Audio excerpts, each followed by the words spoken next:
Nah, di bulan November saya dapat kepercayaan dari seorang konglomerat putra Indonesia juga yang punya perusahaan di Myanmar. Singkat cerita, beliau bilang, Reza, ayo kita bikin startup di bidang perikanan. BSB and Action. Assalamualaikum warahmatullahi wabarakatuh. Halo Sobat Dakara TV semuanya. Kembali lagi kita dalam acara Bicara Soal Bisnis. Nah, seperti yang sebelum-sebelumnya tentunya kita menghadirkan narasumber-narasumber yang bergelut di bidang bisnis nih. Kemarin ada yang usaha mutiara, ada yang usaha di bidang pertanian, ada yang usaha di bidang konstruksi dan macam-macamnya.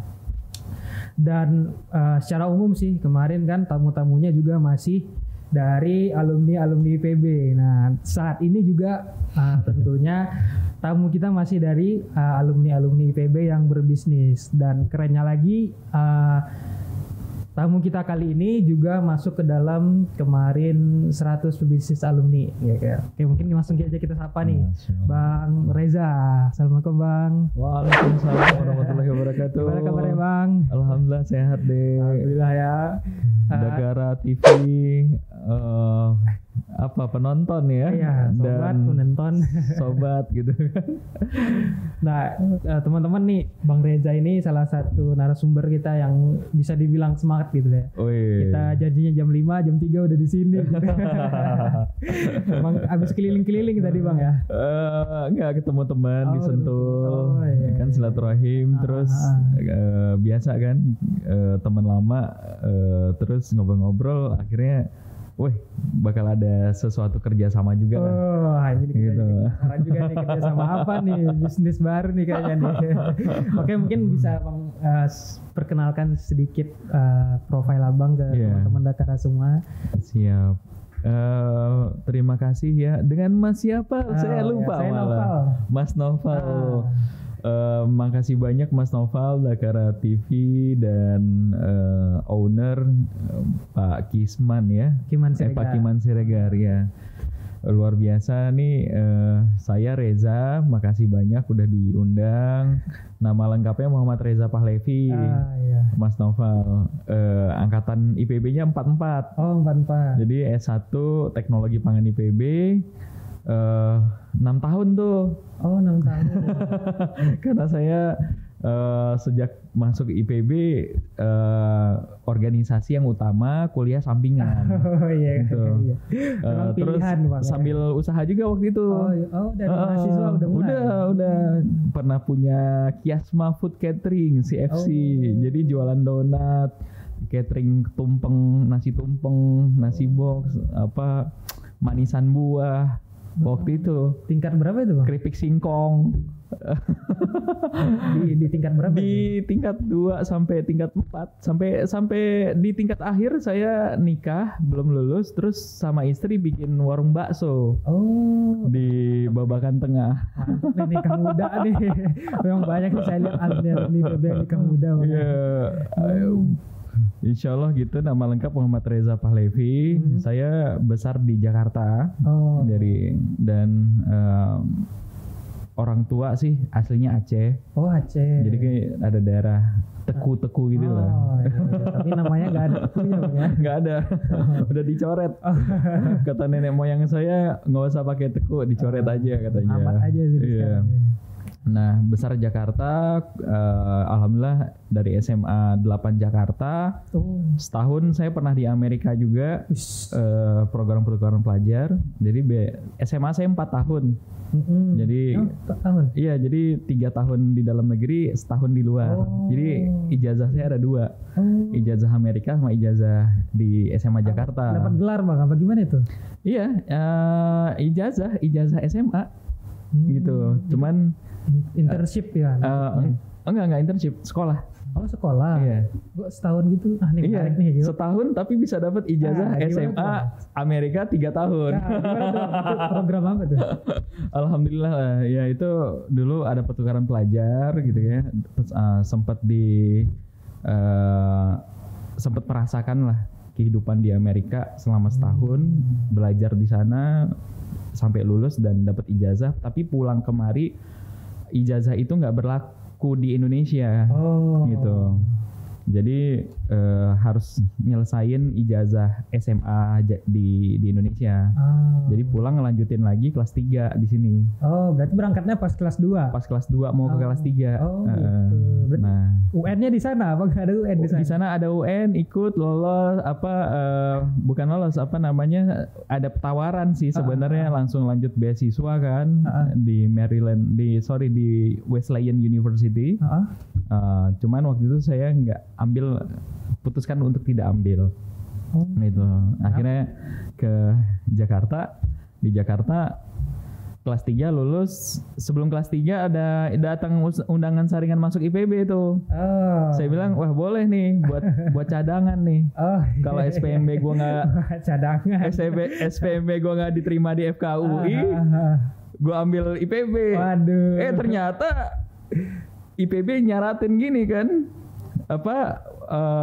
kalau nggak ngambil proses pendaftarannya itu disamakan sama hari SPMB. Iya. Jadi nggak bisa milih. Jadi nggak bisa dicadangin. Jadi harus milih. Iya. Nah waktu itu saya survei dulu sebelumnya ke IPB. Wah enak juga ya, banyak pohon, Bogor, adem dan sebagainya. Lingkungan. Yang tadinya saya anak Jakarta yang banjir, panas, macet ya. Terus saya lihat Bogor, kayaknya adem ya gitu ya. Nah terus kan suasananya pesantren tuh. Saya emang suka ya sama suasana pesantren juga. Iya benar. Gitu. Akhirnya singkat cerita, pilihlah masuk IPB. Di teknologi pangan IPB masuknya. Oh itu udah langsung keterima di situ atau pilih lagi? Dengan kan ada undangan saringan masuk IPB itu. Saya keterimanya di situ jadi tanpa tes. SNPTN kalau zaman saya. Iya, jadi saya tanpa tes itu masuk IPB, diterima di teknologi pangan IPB. Nah, kuliah lah tuh. Ternyata saya lebih tertarik di organisasi, di BEM, terus jualan di BEM sambil jualan lah, sampai ke puncak organisasi sebagai presiden mahasiswa IPB. 2010-2011. Masya Allah. Itu sebenarnya dicemplungin. Gimana tuh ceritanya dicemplungin tuh? Waduh. Berarti ada yang mendorong nih. Ada yang mendorong. Jadi saya nolak tapi sampai datang ke rumah gitu kan. Ibu saya ngeridoin. Ya, ibu ngeridoin. Terus teman-teman percayain kan. Ya udah deh, bismillah deh gitu. Yang penting kan dipercaya ya kita. Ya udah kalau emang dipercaya ya udah bismillah deh, jalan deh. Berarti sebelumnya gitu. Menteri apa langsung jadi ini? Saya ketua BEM TPB, ketua BEM Fateta, terus presiden mahasiswa IPB. Udah diatur kayaknya. Dan itu semua dicemplungin. Aduh, akhirnya saya nggak kepegang akademiknya. Ya benar-benar kerjanya organisasi, sekret, rapat, malam rapat, sekret, kegiatan gitu ya, ketemu mahasiswa, apalagi kalau presiden itu kan ketemunya mahasiswa yang bermasalah gitu kan. Ya bermasalah dalam tanda kutip, curhat, konsultasi, ada UKT nih yang paling sering. UKT, ada konflik ini itu, kita juga yang harus maju di depan gitu ya. Wah, Masya Allah deh, itu benar-benar pelajaran hidup yang luar biasa. Dan yang harunya juga banyak ya, bagaimana punya tim, punya teman-teman yang senantiasa backup kita di saat kita sedih, di saat kita susah ya, itu banyak banget yang backup waktu itu. Dan saya makasih banyak nih, mungkin bakal denger nih teman-teman itu, thank you banget bro, sister. Nih teman-temannya Bang Reza harus subscribe nih, nanti nih harus nonton nih. Nanti saya share ya di grup-grup. Siap, nanti kita share. Nah terus yaudah, singkat cerita lulus dari IPB, saya punya usaha lah ya, terus lanjut lagi nih kuliah di IPB lagi. Jadi S2 Ekonomi Kelautan. Oh, Ekonomi Kelautan. Ekonomi Kelautan, Ambilnya alhamdulillah. Di fakultas apa itu, Bang? Di Fakultas Ekonomi Manajemen di departemennya Ekonomi Sumber Daya Lingkungan. Nah, prodinya itu ada Ekonomi Kelautan, S2, S3 ada di situ. Nah, menarik nih, S1-nya di ITP, Iya, Teknologi Pangan. betul. S2-nya Kelautan. S1 di F, S1 di S1 di S2-nya di F, C. S2 enggak di H. Oh, H. Di Oh H. iya, H ya, kok C sih? Ekonomi soalnya. Oh iya, Ekonomi Kelautan. Nah, itu kok bisa Rencana S3 di C. kok bisa pindah-pindah gitu? Gimana nih, Bang? Ceritanya, Bang. Sebenarnya saya maunya AGB. Oh, AGB.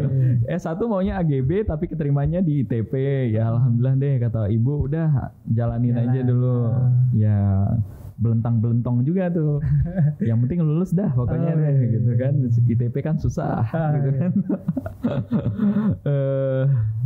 Ya terus saya merasa waktu itu pengen nih lanjut lagi kuliah lagi, belajar lagi, karena kita kan ada potensi bisa belajar lagi lah intinya. Belajar lah, cuman saya mikir apa ya kalau ambil bisnis, saya ambil pilihan, saya penasaran pilihan pertama saya ambil AGB lagi untuk S2. Pilihan keduanya apa ya? Yaudah coba ke ekonomi deh, ekonomi kelautan. Oh ini menarik nih, kayaknya belum banyak nih ahlinya gitu kan. Singkat cerita keterimanya bukan di AGB, keterimanya di ekonomi kelautan gitu. Jadi yaudah AGB emang nggak ditakdirin di situ. Bukan jalannya di situ. Bukan jalannya di situ. Udah menjalankan ditakdirinnya di ekonomi kelautan. Yaudah ambil, dijalanin. Masya Allah tuh ya nilai alhamdulillah jauh lebih bagus lah daripada S1.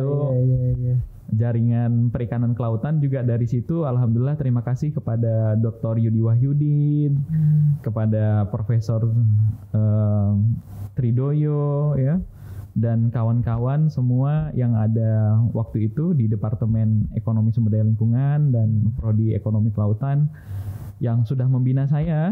Alhamdulillah berkah ilmunya. Dari situlah saya diberikan kesempatan keliling se-Indonesia, Mas Noval. Aduh, apalagi nih Bang. Banyak banget nih kelilingnya. Jadi, nih. Masya Allah, jadi rezeki sih, rezeki ya. Jadi Allah kasih rezeki begitu ya, dibimbing sama Dr. Yudi Wahyudin. Beliau salah satu alumni terbaik kita juga di bidang ekonomi kelautan. Nah, beliau membimbing saya dan mengajak saya menemani beliau untuk bertemu sama masyarakat nelayan di seluruh Indonesia. Project dari Kementerian Lingkungan Hidup dan Kehutanan untuk bagian fast response untuk valuasi ekonomi kerusakan terumbu karang. Kan terumbu karang di Indonesia banyak banget nih. Memang tahun-tahun 2-3 tahun sebelumnya memang lagi heboh sih itu. Terus banyak kapal nabrak kan. Iya benar. Gitu. Nah, setiap ada kapal nabrak, kami biasanya diutus untuk menginvestigasi itu. Nah, saya termasuk timnya membantu Dr. Yudi Wahyudin sebagai tenaga ahli. Nah, saya diajak tuh sebagai asisten tenaga ahli dari 2016 sampai 2021 kemarin masih sempat diajak. Ya. Dari situ alhamdulillah jadi ketemu masyarakat nelayan pesisir se-Indonesia dari Aceh sampai Papua, dari yang pesisir modern sampai pulau kecil ke pedalaman Papua di Timika Timur, ya di daerah Timika, masuk ke dalaman gitu, ketemu masyarakat adat, ya. Masya Allah itu selama periode itulah saya tidak hanya belajar teori ekonomi kelautan pesisir, tetapi juga praktek nelayannya seperti apa, studi kasus lapangannya seperti apa, Masya Allah. Nah, singkat cerita saya lulus dari situ berkat bantuan Allah SWT gitu ya, lewat Dr. Yudi dan PKSPL, lewat KLHK, lewat KKP juga ada, sempat kita ada bikin satu roadmap pengembangan ekonomi kelautan pesisir di Lampung Selatan, ya. Itu pernah juga kita dilibatkan. Saya juga pernah diutus ke Pulau Atauro, bagian dari Timor Leste sendiri. Apa tuh Bang, program apa itu? Waktu itu ada satu proyek dari lembaga yang peduli terhadap terumbu karang untuk mengamati Pulau Atauro di Timor Leste. Dan saya diutus sama Pak Yudi. Zah, kamu kan bahasa Inggrisnya bagus. Udah gitu yang kedua, yang kedua kamu juga bagus nih, bisa. Saya percaya kamu bisa, katanya. Oh iya Pak, gimana? Yaudah bahannya apa aja? Yaudah Bismillah gitu. Nah sempat ke Timor Leste, ke satu pulau yang ketemu 3 komunitas suku di sana. Saya masuk didampingin orang lokal 1 orang, berdua doang, pakai boat kecil keliling pulau. Lalu saya bikin satu workshop bersama masyarakat komunitas suku di sana, dengan cara mereka ya, dengan gaya mereka, dengan bahasa mereka. Tapi alhamdulillah pakai bahasa Indonesia sih. Mereka ngerti kan? Bisa, ya? Mereka ngerti karena kan dulu kan Indonesia. Alhamdulillah dapat pengalaman itu. Singkat cerita, saya bisa lulus dari ekonomi kelautan. Lulus 2021 ya, Oktober gitu ya. Nah di bulan November saya dapat kepercayaan dari seorang konglomerat putra Indonesia juga yang punya perusahaan di Myanmar. Singkat cerita beliau bilang, Reza, ayo kita bikin startup di bidang perikanan. Gitu. Nah ini nih yang kita tanya-tanya nanti nih. Yang menarik. Saya bilang, siap Pak, saya bisa gitu. Oke. Dan sekarang hari ini sehari-hari saya lebih banyak di dunia perikanan, walaupun ada sesekali diminta untuk ngisi workshop ya, ngisi training, atau masih suka ada yang mesen hewan kurban juga. Dulu sempat itu jualan. Iya, sebelum ke perikanan kan saya ada platform jual beli hewan kurban, namanya Happy Kurban. Terus ada platform penanaman jahe merah, namanya Inagrow. Sebelum ke yang ini nih, gitu. Yang sekarang. Kalau yang itu mah bahasa startupnya bootstrap lah. Bootstrap tuh ada modal, ada kepercayaan dikit, yaudah kita puter-puter atau kita trading kecil-kecil, ada project handle, dapur bisa ngebul gitu kan. Nah kalau yang ini alhamdulillah dapat seed funding, istilahnya di startup tuh ada seed funding ya. Nah ini alhamdulillah udah dapat seed fundingnya gitu. Nah tinggal ngejalanin aja sih dengan penuh amanah dan profesional ya. Mohon doanya Mas Nova. Mudah-mudahan startup perikanan ini bisa jadi salah satu startup yang dibanggakan lah. Orang-orang pasti tahu lah, anak alumni IPB itu udah teruji lah Bang. Bismillah, insyaallah. Mohon doanya, amin. Berarti itu masih baru Bang hitungannya. Udah jalan setahun. Setahun. Ya, alhamdulillah. Dari 2020 berarti mulainya? Dari 2020 November. Penyusunan gagasan, proposal, setup tim ya. Terus sampai sekarang dan Januari ini kita akan ada rekrutmen nih. Rekrutmen. Jadi buat ada penambahan tim karena emang ada target bisnis yang harus dikejar lebih baik dari 10 kali lipat. Gitu. Iya. Bisnis kan harus growth-nya gitu tuh. Iya, set gitu kan. Kurvanya harus naik. Kurvanya harus eksponensial gitu. Eksponensial. Yang penting semuanya disupport. Yang gitu. Baru mau rekrut tim baru gitu Bang ya? Iya, bulan inilah kita. Ini fresh graduate bisa daftar nggak nih Bang? Fresh graduate. Teman-teman saya banyak nih yang ngantri di belakang. Kebetulan yang mau di hire ini yang profesional dulu nih. Jadi abang-abang kelas saya berarti ya. Betul. Jadi pemirsa Dakara TV yang mungkin punya pengalaman 1-2 tahun ya di bidang finance, di bidang marketing, di bidang community, itu boleh tuh daftar. Iya di LinkedIn abang aja. Di LinkedIn aja. Boleh. Oke, nah Mungkin pertanyaan basic nih Bang. Kenapa memilih berbisnis? Apakah orang tua sudah berbisnis atau gimana? Soalnya kan dari tingkat 3 ya itu Bang udah mulai bisnisnya. Itu gimana tuh Bang? Mungkin karena saya suka aja gitu ya, kayak suka meyakinkan orang untuk menikmati produk sesuatu, jasa sesuatu gitu ya. Mungkin itu emang udah kayak ya ini gaya saya, ini jalur hidup saya gitu ya. Terus setelah disadari, alhamdulillah kan sekarang dapat seed funding nih. Ketika dapat seed funding saya baru ngerasa juga, oh ternyata benar ya, apa dengan kita berbisnis itu kita bisa menghidupi beberapa keluarga. Iya. Nah itu yang kemudian semakin yakin bahwa bisnis itu emang satu solusi buat ekonomi, gitu. Kemakmuran rakyat. Betul. Membantu orang banyak gitu Bang. Visinya. Itu juga sih yang akhirnya, karena kan kita backgroundnya aktivis. Dulu kan wah teriak-teriak gitu kan, apa ayo bela petani, nelayan, bla bla bla gitu kan. Nah, waktu itu kan teriak-teriak doang gitu kan. Nah, kalau sekarang kan ibaratnya ini gue udah ada karya yang mau kita coba ada platform besarkan nih gitu. Dengan harapan bisa jadi solusi, bukan cuma kritik lagi, tapi udah jadi solusi nyata. Berarti idealisme yang kemarin kita bawa sekarang gitu Pak ya. Idealismenya harus tetap ada, cuman bentuknya bukan demo lagi. Udah aksi nyata. Udah gitu aksi nyata. Kita yang nolong lagi terjun gitu. Itu dia. Iya benar. Bismillah, mohon doanya. Makanya seneng banget nih diundang Dakara TV. Harapannya jadi semakin banyak masyarakat ya, teman-teman yang tahu apa yang sedang saya coba kembangkan, dengan harapan ini menjadi collective action bersama.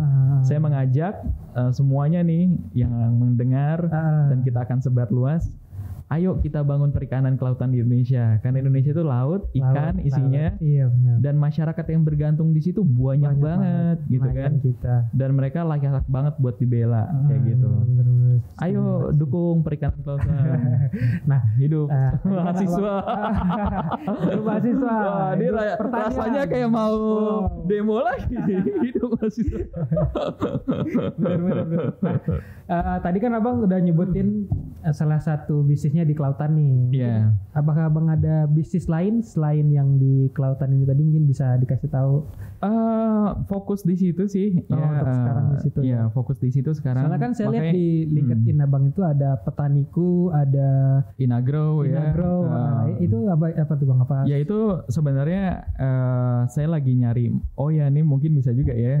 Kalau ada mahasiswa IPB yang masih mahasiswa nih, mau bantu develop itu, wah welcome tuh. Nanti saya mentorin. Karena logonya udah ada, portofolio awalnya udah ada. Cuman kan semua itu harus ada tim. Bisnis itu kan yang terpenting kan tim dan execution kan. Super tim sekarang Bang. Betul. Gak ada Superman lagi. Betul. Seperti Pak Kiman lah, Pak Kiman Siregar kan bangun tim tuh, keren tuh beliau. Nah, saya juga pengen nih kalau ada mahasiswa yang mau saya bina, boleh tuh ngejalanin. Tadi ada Petaniku, ada Inagrow, ada Happy Kurban, itu bisa dijalanin. Brandnya udah ada, logonya udah ada, portofolio awal udah ada, tinggal eksekusi aja. Oke, mungkin nanti kita lampirin aja. Boleh. Personal info Abang mungkin di LinkedIn atau di mananya nanti kita tampilin di deskripsi YouTube kita gitu Bang. Kalau saya pribadi sekarang kan udah fokus di perikanan ya. Karena itu kan harus komit dan waktu tuh harus konsisten gitu. Full time di situ, Senin sampai Jumat gitu kan. Harus ada di situ. Ya mentoring session, facilitation buat develop apa yang udah kemarin pernah dibuat sama mahasiswa IPB. Welcome banget ya, itu bisa lah nanti hari-hari Sabtu kita luangin, Sabtu pagi misalnya, sambil jogging, makan lontong, ngobrol gitu. Dakara gitu boleh. Di Dakara. Promosiin sekali. Bisa setia Dakara TV. Dapatkan terus informasi seputar pendidikan, bisnis UMKM IKN, serta energi dan lingkungan. Dapatkan terus notifikasi dari YouTube channel Dakara TV. Jangan lupa subscribe, like, comment, and share YouTube channel ini. UMKM